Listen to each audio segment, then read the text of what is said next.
Bismillahirrahmanirrahim. Alhamdulillahi rabbil alamin. Nahmaduhu wa nasta'inuhu wa nastaghfiruh. Wa na'udzu bihi min sururi anfusina wa min sayyiati a'malina. May yahdihillahu fala mudilla lahu wa may yudlil fala hadiya lahu. Asyhadu an la ilaha illallah wahdahu la syarika lah wa asyhadu anna Muhammadan abduhu wa rasuluhu wa safiyyu la nabiyya ba'dah. Allahumma salli wa sallim wa barik ala abdika wa rasulika sayyidina wa habibina wa maulana Muhammadin sallallahu alaihi wasallam wa ala alihi wa ashabihi ajma'in, amma ba'du. Hadirin Bapak Ibu yang dimuliakan oleh Allah Subhanahu wa taala, pertama-tama marilah kita panjatkan puji syukur kita kepada Allah Subhanahu wa taala atas segala nikmat yang Allah berikan kepada kita semua. Alhamdulillah, Allah berikan kepada kita nikmat iman, nikmat Islam, nikmat mampu beribadah, nikmat sehat, nikmat panjang umur, dan semoga umur kita termasuk umur yang barokah. Amin ya rabbal alamin. Artinya tambah umurnya, tambah ibadahnya, tambah takwanya kepada Allah Subhanahu wa taala, dan semoga kita semua istiqomah sampai akhir hidup kita. Amin ya rabbal alamin. Salawat dan salam semoga selalu disampaikan kepada junjungan kita baginda Nabi Muhammad sallallahu alaihi wasallam. Bapak Ibu hadirin wal hadirat rahimakumullah. Dunia tempat kita hidup ini sebenarnya adalah mazra'atun lil akhirah, ladang untuk bekal di akhirat. Dunia bukan hanya untuk makan, tidur, nikah, punya anak, bukan. Dunia itu adalah ladang untuk mencari bekal ke akhirat nanti. Tapi kadang-kadang kita lupa Bapak Ibu, sibuk dengan dunianya masing-masing, lupa akhiratnya. Apalagi zaman semakin akhir, mungkin semakin susah nyari kehidupan, sehingga apa? Kita lupa dengan akhirat kita. Nah, di antara yang membuat kita tidak akan lupa dengan akhirat kita adalah istiqomah dalam menjalankan ibadah sholat 5 waktu, wabil khusus awal waktu. Salat ini akan membisikin kita terus bahwa kita ini hamba Allah. Orang yang salatnya rutin, insya Allah tidak pernah lupa kepada Allah. 5 waktu. Subuh sujud kepada Allah, zuhur sujud lagi pada Allah, asar sujud lagi pada Allah, maghrib begitu juga, isya lanjut sujud pada Allah, balik terus 5 waktu. Maka insya Allah orang-orang yang sholatnya rutin, maka dia tidak akan pernah lupa kepada Allah Subhanahu wa ta'ala. Maka sholat itu ibaratnya adalah asupan vitamin untuk iman kita Bapak Ibu, supaya tidak lupa. Maka muncul orang-orang jahat, orang-orang zalim, orang-orang yang tidak berperi kemanusiaan itu kenapa? Dia lupa kepada Allah. Padahal namanya nama Islam. Lupa kepada Allah. Nah, kalau sudah lupa kepada Allah, maka dibalas oleh Allah. Orang ini akan dilupakan dengan dirinya sendiri, hakikat dirinya sendiri. Maka dalam Al-Quran disebutkan wala takunu kalladzina nasullaha fa'ansahum anfusahum. Janganlah kamu seperti orang-orang yang lalai kepada Allah, maka Allah akan membuat mereka lupa dengan dirinya sendiri, lupa hakikatnya. Maka alhamdulillah pagi hari ini kita dibangunkan oleh Allah. Untuk apa ya Allah? Untuk bersujud lagi kepada Allah, supaya kita tidak lupa tujuan akhir kita bukan dunia, tujuan kita adalah akhirat. Okay. Hadirin yang dimuliakan oleh Allah Subhanahu wa taala, seluruh amal baik kita akan berdampak di akhirat nanti. Mulai dari alam barzakh, berdampak betul seluruh amal kita di dunia. Okay. Contoh tentang kondisi manusia di alam barzakh. Alam ini pasti akan kita lewati Bapak Ibu. Alam barzakh itu tidak bisa divisualkan, nggak bisa dibuktikan dengan kasat mata, nggak bisa. Ini bagian dari iman kepada hari kiamat, rukun iman, titik. Rukun iman tidak bisa dibuktikan dengan visual, diyakini. Kenapa kita yakin? Ada berita yang shadiq, berita yang benar dari Al-Quran dan Sunnah Rasulullah SAW. Nabi bersabda, innal mayyita idza wudi'a fi qabri. Seorang mayit kalau ditaruh di kuburannya. Waduh, udah ngeri-ngeri sedap ini Pak Ibu ya. Nggak tahu siapa duluan di antara kita. Saya belakangan aja lah Bapak-bapak. Innal mayyita idza wudi'a fi qabri, mayit kalau sudah ditaruh di kuburannya, innahu yasma'u khafqa ni'alihim hinna yuwalluna anhu. Bahkan sang mayit ini mendengar langkah-langkah orang-orang yang mengantarnya ke kuburan. Dengar mereka. Suara sendalnya itu dengar para mayit itu. Fa in kana mu'minan, kalau mayitnya mukmin kepada Allah, imannya diterima oleh Allah, kanatis sholatu inda ra'sih, sholat ada di kepalanya mayit. Sholat yang kita lakukan mulai akil baligh sampai kita wafat ada di kepala kita sholat itu. Wa kana siyamu an yaminih, puasa ada di sebelah kanan kita. Wa kanatiz zakatu an shimalih, zakat ada di sebelah kiri kita. Wa kana fi'lul khairati minas sadaqah wasilah wal ma'ruf wal ihsan ila nas inda ra'sih inda rijlai. Sementara amal-amal baik yang sifatnya hablum minan nas, sedekahnya, silaturahimnya, perbuatan baiknya kepada manusia, semuanya ada di sebelah kaki kita. Lengkap, sholat jaga atas, puasa jaga kanan, zakat jaga kiri, kebaikan-kebaikan yang lain jaga di kaki kita. Fayu'ta min kibali ra'sih, maka datang malaikat dari sebelah kepalanya. Fayaqulu sholatu ma kibali madkhal, ampun malaikat, tidak ada jalan dari sini, ada saya sholat. Malaikat pindah tempat, an yamini, dari sebelah kanan. Fayaqulu siyam, puasa Ramadannya berkata ma kibali madkhal, enggak ada tempat dari sebelah kanan. Dari sebelah kiri zakatnya bicara, dari arah kakinya sedekahnya, amar ma'rufnya, perbuatan baiknya, ngomong pada malaikat, malaikat enggak ada tempat dari sebelah sini. Dijaga oleh ibadahnya Pak, sehingga malaikat Pak enggak berani macam-macam. Coba kepalanya enggak ada sholatnya, kanannya enggak ada puasanya, boro-boro mau puasa mah, Ramadan jojong bae made.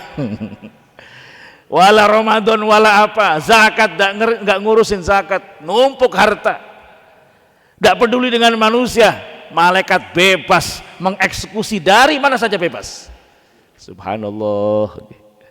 Jadi amal kita itu mulai alam barzakh sudah menjaga kita semua, dengan catatan amalnya diterima oleh Allah Subhanahu wa ta'ala. Insya Allah diterima, amin ya rabbal alamin. Nah, ada riwayat lain Bapak Ibu, itu riwayat At-Tabrani dan Ibnu Hibban. Riwayat yang lain disebutkan yu'tar rajulu fi qabri, seorang mayit didatangin malaikat. Fa idza utiya min qibali ra'sihi dafa'athu tilawatul Qur'an, kalau dia datang dari arah kepala langsung di stop oleh tilawatul Qur'an. Hidupnya penuh dengan tilawatul Qur'an. Nggih. Wa idza utiya min qibal yadayhi dafa'athu shadaqah. Kalau didatangin dari arah kanan dan kiri dijaga oleh sedekah. Wa idza utiya min qibali rijlaihi dafa'athu masyuhu ilal masajid. Kalau didatangin dari arah kakinya, maka perjalanan dia selama hidup di dunia ke masjid akan menghalangi dia. Masya Allah. Nggih. Yang repot kalau nggak ada amal soleh sama sekali. Ke masjid enggak, sedekah enggak, sholat setahun sekali, Idul Fitri, Idul Adha. Subhanallah. Bagaimana nasib kita di alam barzah? Bagaimana nasib kita di alam barzah? Gak ada yang jagain, hadirin. Makanya dalam satu hadis disebutkan, diterangkan, alam barzah itu memang belum ketemu surga, Pak, belum ketemu neraka, belum. Di alam barzah belum ketemu surga, belum ketemu neraka. Tapi alam barzah itu muqaddimahnya akhirat. Kita sudah diperlihatkan, visualnya dilihatkan, nih tempatmu di surga, nih tempatmu di neraka. Maka Sayyidina Utsman itu pernah mengantar jenazah, menguburkan sahabatnya, sampai nangis, basah itu jenggotnya. Ditanya oleh pembantunya, wahai Utsman, kenapa Anda menangis?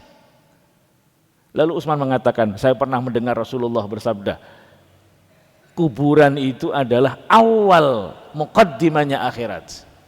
Kalau di alam barzah selamat, maka nanti akhiratnya akan lebih mudah. Tapi kalau di alam barzah tidak selamat, maka selanjutnya akan lebih parah dan lebih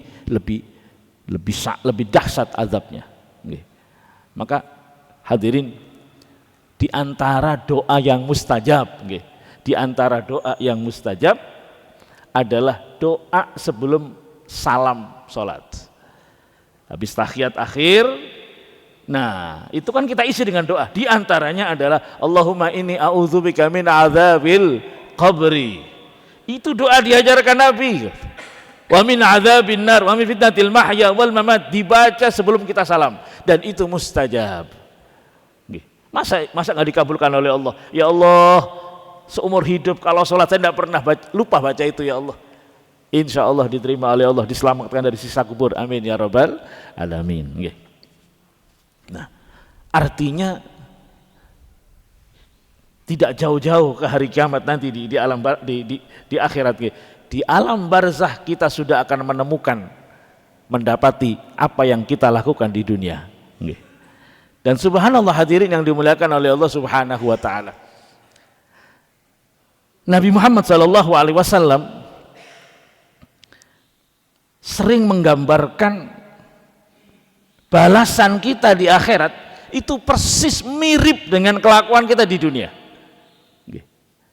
Dosa apa di dunia itu nanti akan mirip balas kita di akhirat. Amalan kita di dunia mirip balasannya di akhirat. Contoh nggih. Orang-orang yang sombong, Masya Allah.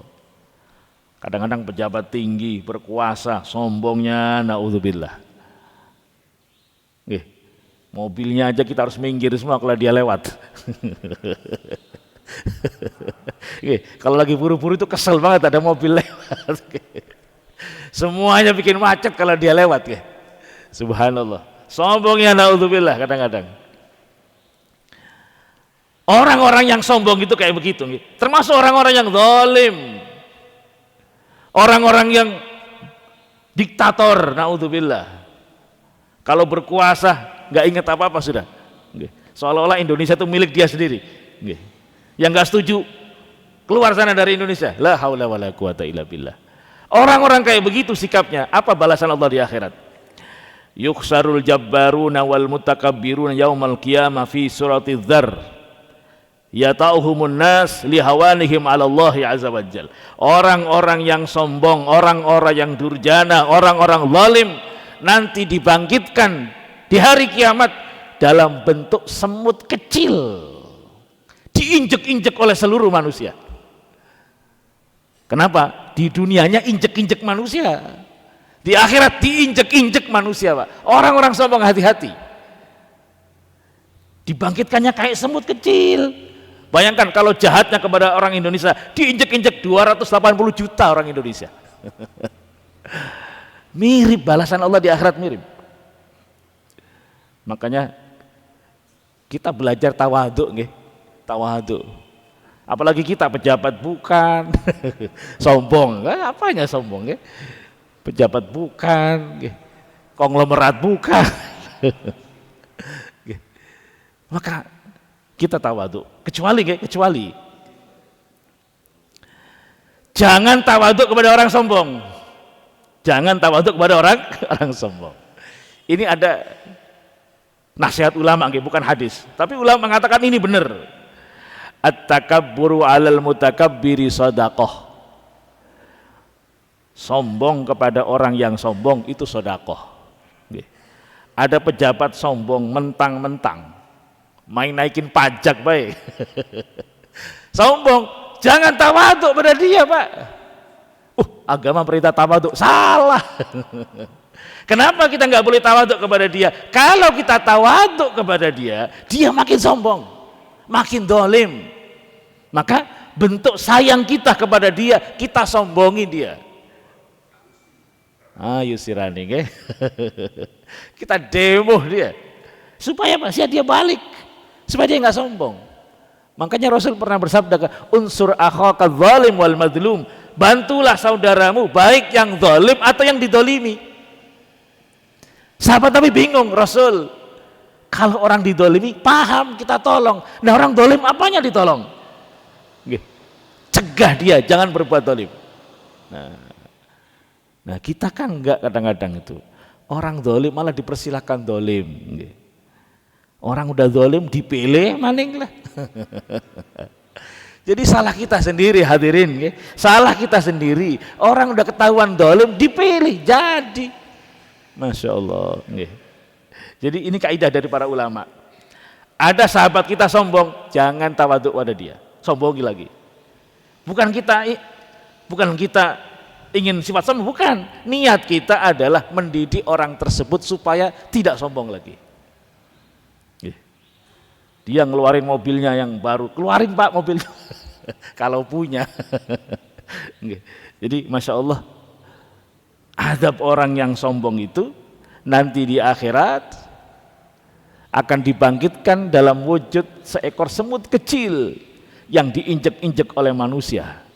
Lihawanihim 'alallahi 'azza wajal, karena dia tidak punya derajat sedikit pun di hadapan Allah Subhanahu wa taala. Dia hina di hadapan Allah Subhanahu wa taala. Nah, hadirin yang dimuliakan oleh Allah Subhanahu wa taala, termasuk cara kita hidup di dunia, kita dengan sesama muslim, kalau sikap kita baik, Allah akan baik seperti itu. Contoh, Nabi bersabda, man satara musliman satarahullah. Barang siapa yang menutupi aib saudaranya, tidak suka menyebar-nyebarkan aib saudaranya, tidak suka membicarakan aib saudaranya muslim, satarahullah, maka di akhirat aibnya akan ditutupi oleh Allah. Dosanya akan diampuni oleh Allah. Kenapa? Karena di dunianya dia tidak suka mengobral kesalahan orang. Dia tahu orang ini kayak apa, tapi ini kan pribadi dia, ya sudah, kita tutup aibnya. Kecuali kalau dia berbuat sesuatu yang merugikan masyarakat, kita laporkan Pak kepada yang berwenang. Ini kita tahu dia punya aib, tapi kita tidak mau membicarakan aib dia. Itu. Man lam yarham la yurham. Kata Nabi, orang yang tidak punya kasih sayang gak akan dikasih oleh Allah Subhanahu wa taala. Ceritanya ada Rasulullah Shallallahu alaihi wasallam, ada anak kecil dicium oleh Nabi. Anak kecil dicium sama Nabi. Ada orang dari Badawi, dari pedalaman. Heran, kok nyium anak katanya. Kita dulu nggak pernah nyiumin anak-anak kita itu. Nabi langsung sabda, man lam yarham la yurham. Orang yang tidak punya rahmat nggak akan dirahmati oleh Allah Subhanahu wa taala. Maka ada kan Masya Allah sekarang orang zalim sama anak kecil, anaknya dipukulin habis, naudzubillah, nggak punya kasih sayang. Alamat di akhirat, kalau dia nggak taubat segera, nanti akan tidak pernah dikasih sayangi oleh Allah Subhanahu wa taala. Balasannya sesuai dengan perilakunya di dunia. Naudzubillah tsumma naudzubillah. Hadirin yang dimuliakan oleh Allah Subhanahu wa taala, ad-dunya mazra'atul akhirah. Dunia itu ladang untuk akhirat. Kalau kita nanamnya kebaikan, panennya kebaikan. Kalau nanamnya itu dosa, kezaliman, maka panennya pun sama. Kita akan tidak disayangi oleh Allah Subhanahu wa taala, bahkan akan disiksa oleh Allah Subhanahu wa taala. Bahkan sebenarnya hadirin, ibadah kita itu di dunianya sudah dikasih oleh Allah, dikasih balasan oleh Allah. Allah itu Tuhan yang karim, maha pemurah. Seluruh kebaikan kita di dunia sudah dikasih balasannya, apalagi di akhirat. Di dunianya dikasih. Orang-orang yang ibadahnya rutin, perhatikan Pak, orang-orang yang ibadahnya rutin, istiqomah, kayaknya dia bahagia aja di dunia itu. Silakan Pak disurvei. Apakah dia nggak punya masalah? Banyak masalahnya Pak. Sama, seluruh manusia punya masalah. Masalah ekonomi, masalah keluarga punya. Tapi orang-orang yang ibadahnya itu istiqomah, Allah berikan kekuatan yang berlipat ganda, kesabarannya berlipat ganda. Makanya Allah memberikan resep untuk hidup di dunia. Wasta'inu bisabri wassalah. Mintalah tolong kepada Allah. Dunia ini susah. Lalu bagaimana ya Allah? Bisabri, dengan sabar, wassalah, dan salat. Ada kaitannya antara sabar dan salat. Orang kalau salatnya bagus, sabarnya luar biasa. Masya Allah, ngelihat saudara kita di Palestina Pak, sabarnya luar biasa. Nggak ada yang bunuh diri itu, sabarnya luar biasa. Kita kadang-kadang malu kalau kita dapat musibah itu ya, nengok orang Palestina, nggak malu kita, nggak ada apa-apanya dengan mereka itu, nggak ada apa-apanya. Nah sekarang dunia sudah mulai melihat itu. Ini termasuk, wallahu a'lam, tanda-tanda kebesaran Allah Subhanahu wa ta'ala. Memang ada satu hadis Nabi, la tazalu ummati zahirina 'alal haqq. Umatku akan selalu tegak membela kebenaran. Dan satu riwayat mengatakan, dan mereka banyak yang ada di negeri Syam. Orang Palestina itu. Subhanallah. Kesabarannya luar biasa. Wasta'inu bisabri wassalah. Orang yang ibadahnya bagus, insya Allah hidupnya diamankan oleh Allah. Bukan punya nggak punya masalah Pak, punya masalah. Termasuk ibadah kita ini membuat kita jauh lebih sabar. Kita sama Allah diingatkan dengan akhirat. Coba Pak, kita perhatikan hidup kita ini, makin lama kayaknya makin gak nyaman di dunia itu. Makin gak nyaman. Makan juga begitu. Enak itu Pak ya, makan santan, nasi padang enak luar biasa. Kolesterol kambuh, jantung kumat. Ya Allah, semakin lama semakin gak nyaman. Sayur-sayuran nikmat, kebanyakan asam urat. Makan enak-enak, gula darah naik, kambuh lagi penyakitnya. Semakin lama semakin gak nyaman. Kenapa itu? Ya Allah, itu kita dikasih surat cinta oleh Allah. Sebenarnya dikasih surat cinta oleh Allah. Siap-siap Kang, siap-siap. Siap-siap, udah umur berapa sekarang? Siap-siap. Jadi semakin dibikin oleh Allah tidak nyaman di dunia itu. Sehingga apa? Dia lebih merindukan akhirat. Sehingga orang mukmin tidak pernah putus asa. Orang mukmin nggak pernah putus asa. Baik kaya atau miskin tidak pernah putus asa. Selama tetap rutin ibadah, rutin ibadahnya. Maka orang miskin dia beriman kepada Allah Subhanahu wa taala. Semakin dia sepuh, dia semakin yakin, udahlah seberat apapun hidup ini kan nggak lama, sebentar lagi masuk ke akhirat. Maka prinsipnya orang mukmin, hadirin, seperti yang disampaikan oleh Rasulullah dalam doanya, Allahumma ja'alil hayata ziyadatan li fi kulli khair. Ya Allah, jadikanlah hidup ini nambah kebaikan. Jadi kalau mau hidup Pak, harus kebaikannya tambah. Rugi hidup kebaikannya nggak tambah. Kita dikasih hidup, sholat makin tambah, alhamdulillah, sholatnya tambah, sholat fardunya tambah, jumatannya tambah, ramadannya tambah. Itu makna panjang umur. Maka pernah, hadirin, dalam hadis disebutkan, ada 2 orang sahabat Nabi, masih satu keluarga masuk Islam. 2 orang ini bersaudara masuk Islam. Salah satu dari orang ini mati syahid, jihad bersama Nabi, mati syahid.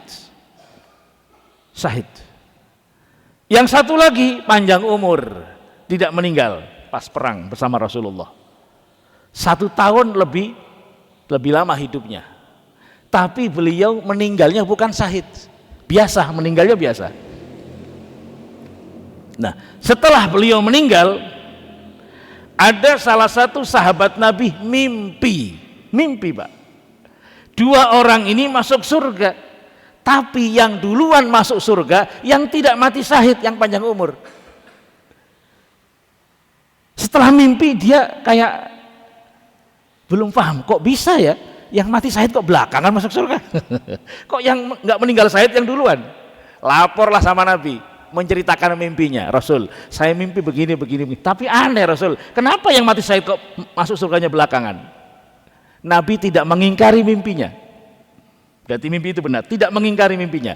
Nabi menjelaskan, orang yang panjang umur itu berapa ribu rakaat yang dia lakukan 1 tahun itu, berapa ribu sholat fardu, berapa ribu sholat sunnah, 1 kali Ramadan. Itu yang membuat dia lebih dulu masuk surga. Maka orang mukmin yang paling hebat adalah orang mukmin yang umurnya panjang, kebaikannya nggak pernah putus. Amin ya robbal alamin. Jadi kalau kita olahraga Pak, niat panjang umur, niatnya itu bukan untuk nikah lagi. Niatnya apa? Niatnya panjang umur, sholat rutin, jamaah rutin, sampai kita dipanggil oleh Allah Subhanahu wa ta'ala. Sehingga apa? Pahalanya numpuk, diterima oleh Allah Subhanahu wa ta'ala. Bahkan sampai mengalahkan orang yang meninggal syahid. Nabi menyebut berapa rakaat dia sholat selama 1 tahun, berapa sholat sunnah dia rakaat dalam 1 tahun, ditambah 1 kali Ramadan, ya iyalah dia duluan masuk surganya. Saking berartinya panjang umur. Maka doanya Nabi itu simpel, waj'alil hayata ziyadatan li fi kulli khair. Ya Allah, jadikanlah panjang umur nambah kebaikan. Waj'alil mauta rahatan li min kulli syarr. Jadikanlah kematianku ya Allah bebas dari seluruh penderitaan.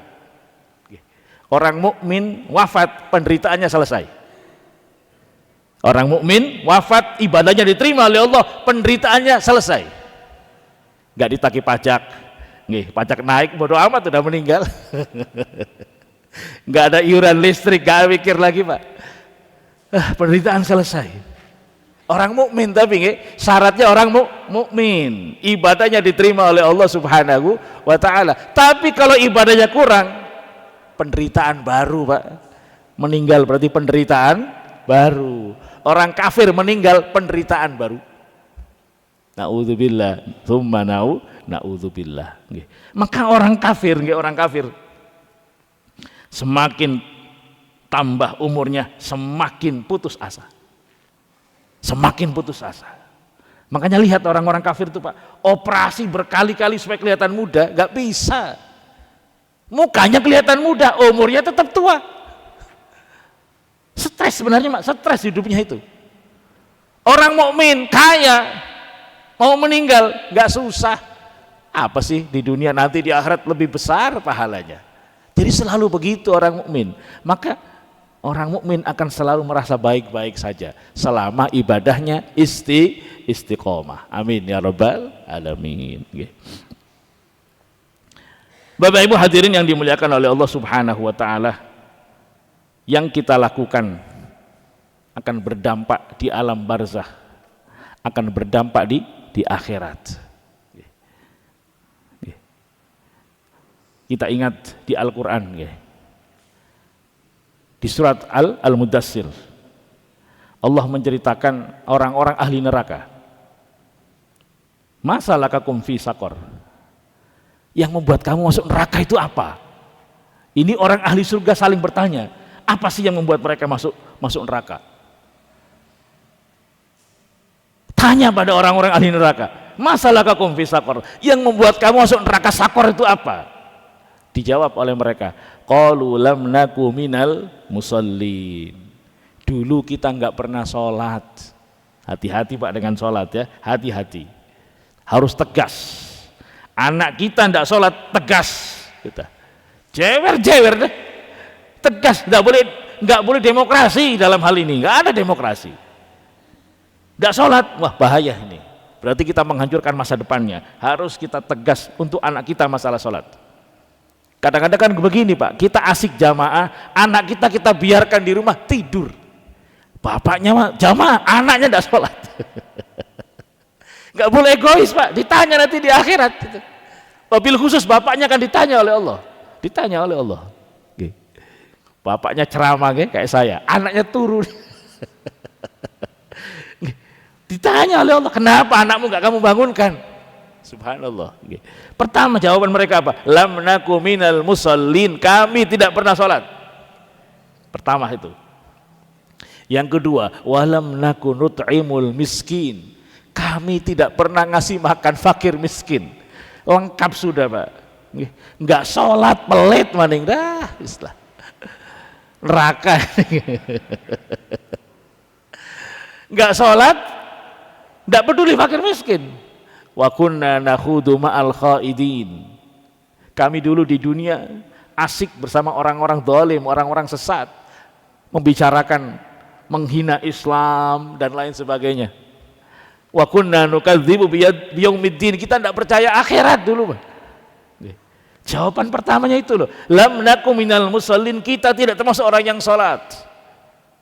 Alhamdulillah kita termasuk sholat, alhamdulillah. Tapi jangan senang dulu Pak.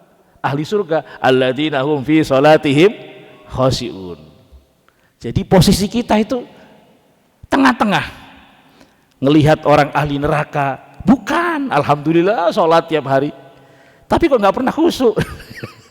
Ini posisi kita di mana Pak? Awas itu, jangan teledor, jangan bangga duluan, jangan, posisinya masih rawan. Karena Allah dalam satu sisi mengatakan ahli neraka tidak pernah sholat, tapi di sisi lain ahli surga sholatnya khusyuk.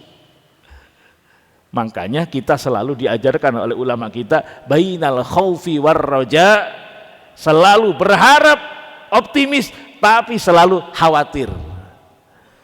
Melihat ahli neraka, alhamdulillah kayaknya bukan dah. Ngelihat ahli surga, kok belum nyampe ya. Maka semoga kita mendapatkan rahmat dari Allah Subhanahu wa ta'ala. Enggak sholat, enggak ngasih makan fakir miskin. Maka sedikit nyinggung fadilah sedekah nggih, Masya Allah. Orang itu enggak cukup Pak. Orang itu enggak cukup soleh saja, dalam arti sholat rutin enggak cukup. Harus ada peduli kepada lingkungannya. Makanya kan Nabi pernah menyatakan al-bakhilu ba'idun minallah. Orang yang bakhil jauh dari Allah. Meskipun sholat kan. Al-bakhilu ba'idun minallah. Orang yang bakhil jauh dari Allah. Ba'idun minan nas, jauh, ba'idun minal jannah, jauh dari surga. Tuh, jauh. Masuk surga tapi jauh. Ba'idun minan nas, jauh dari manusia. Masyarakatnya tidak suka orang bakhil. Kadang-kadang pinjem cangkul aja sebentar nggak boleh. Pak pinjem tangga, wis beli, pinjem mulu, pelitnya. Alhamdulillah. Nggih. Nggih. Pak Haji pinjem mobil sebentar untuk nganterin. Ini ibu saya sakit, kasih Pak. Kan nggak ada yang kurang mobil kita, bensin dibensinin dia, biarin. Nggih. Jangan bakhil-bakhil. Ba'idun minan nas, jauh dari manusia. Qaribun minan nar, dekat dengan neraka. Dekat dengan neraka, jauh dari Allah, jauh dari surga, jauh dari manusia, dekat dengan neraka. Diceritakan dalam hadis nih, kalau ada orang meninggal, tetangganya, kanan kiri, masyarakatnya, semuanya bersaksi secara jujur, ya Allah ini orang baik ini ya Allah. Maka apa yang akan disampaikan oleh Allah? Allah berfirman, wahai hamba-hambaku, kesaksianmu aku terima. Karena kamu mengatakan dia orang baik, saya terima dia orang baik. Dan aku ampuni yang tidak kamu tahu. Kan kita kadang-kadang nggak tahu Pak sifat kejelekan dia, tapi selama hidupnya kita tahu beliau orang baik. Itu diterima oleh Allah kesaksiannya. Maka jangan gampang, jangan sembarangan dengan akhlak kita ke manusia. Kalau tetangga-tetangganya bersaksi semua, ya Allah alhamdulillah, kenapa nggak dari dulu dicabut nih orang. Bukan kesaksian lip service, kesaksian asli dalam hatinya. Pernah satu jenazah lewat di depan Nabi dan para sahabatnya. Sahabat Umar dan yang lain itu spontan mengatakan, orang baik, Masya Allah, orang baik gitu. Mendengar itu Nabi langsung bersabda, wajabat 3 kali, wajib. Lewat lagi jenazah, mukanya berubah mereka, waduh, aduh, kalau bahasa kita, aduh, bikin susah orang ini orang. Aduh, ini orang kurang baik. Nabi pun bersabda, wajabat, wajib. Sahabat Umar yang beliau ini orangnya kritis, Nabi apa maksudnya itu? Wajib. Jenazah ini wajib, apa maksudnya? Kata Nabi, kalian itu adalah para saksinya Allah di muka bumi. Maka yang kamu katakan baik, wajib baik di mata Allah, wajib mendapatkan surga. Yang kalian sebut buruk, wajib mendapatkan neraka. Antum syuhada'ullah fil ard, kalian itu saksinya Allah di muka bumi. Tapi bukan bayaran Pak, nanti ngomong baik ya tak bayarin. Bukan itu, kesaksian asli. Maka kita harus baik dengan masyarakat kita. Maka ada seorang ulama mengatakan, kalau orang ahli sodakoh, beliau mengatakan sodakoh itu punya 5 fadilah di dunia, 5 fadilah di akhirat. Fadilah di dunia yang pertama adalah mensucikan harta kita. Harta kita disucikan oleh Allah. Jangan salah paham Pak, yang disucikan itu harta halal yang mungkin kita nggak sadar kecampuran subhat, mungkin nggak sadar kecampuran sedikit haram, itu disucikan oleh Allah. Tapi kalau hartanya dari awal haram, ya nggak bisa disucikan. Duitnya korupsi, najis ini duit, disucikan, ya nggak bisa. Persis kayak air kencing najis, disucikan, ya nggak bisa. Yang bisa disucikan itu baju kita, tadinya suci, kena air pipis, itu bisa dicuci. Tapi kalau kotoran manusia mau diapain saja tetap najis. Maka mensucikan harta itu maksudnya begitu. Kita nyari rezekinya halal, punya toko halal. Kan kadang-kadang nggak sadar, kita taunya ini barang baik ini Pak Haji, baik ini, Masya Allah saya belajarnya baik, nggak taunya jelek. Berarti kan kecampuran bohong, nggak sadar ada bohongnya. Nah itu disucikan oleh Allah dengan sodako. Yang kedua, mensucikan diri kita dari dosa-dosa. Yang ketiga, daf'ul bala'i wal amrad. Sodako itu akan menjauhkan kita dari musibah dan penyakit-penyakit. Yang keempat, anna fiha idkhalus surur. Sodako itu membahagiakan fakir miskin. Dan ibadah yang sangat dicintai oleh Allah adalah membahagiakan orang mukmin. Kita membahagiakan orang di dunia, akan dibahagiakan oleh Allah di akhirat. Yang kelima, yang dibalas Allah di dunia, anna fiha barakatul mal wa sa'atan fir rizqi. Sedekah itu akan membuat harta kita barokah. Sedikit Pak, tapi barokah. Bagaimana itu barokah? Sedikit tapi dampaknya luar biasa. Ada orang rezekinya nggak banyak, anaknya pada sukses kuliah, pekerjaannya alhamdulillah baik. Ketika bapaknya sudah pensiun, anaknya yang nanggung bapaknya. Rezeki yang nggak barokah, kelihatannya banyak, ruwet baik di rumah. Anaknya kena narkoba, anaknya nabrak orang, la haula wala quwata illa billah. Nggak barokah. Bapaknya masuk KPK, wes lah. Nggak barokah itu Pak. Kadang-kadang setelah ayahnya meninggal, lenyap semua hartanya. Nggak barokah berarti. Itu balasan di dunia Pak, 5. Belum lagi di akhirat. Hisabnya dimudahkan oleh Allah. Timbangan amalnya diperberat oleh Allah Subhanahu wa ta'ala. Bahkan nyebrang Shiratal Mustaqim dimudahkan oleh Allah, derajatnya diangkat oleh Allah Subhanahu wa ta'ala. Maka semoga ketika kita di dunia ini, kita tidak pernah lupa, selalu ingat ad-dunya mazra'atul akhirah. Dunia itu adalah ladang untuk akhirat, dan akan kita panen mulai sejak alam barzakh sampai nanti di akhirat. Bahkan di dunia pun kita panen dengan keberkahan hidup kita, diberikan kekuatan yang berlipat ganda oleh Allah Subhanahu wa ta'ala. Mungkin itu yang bisa kami sampaikan hadirin, kurang lebihnya mohon maaf. Ihdinas shiratal mustaqim wal afu minkum. Wassalamualaikum warahmatullahi wabarakatuh.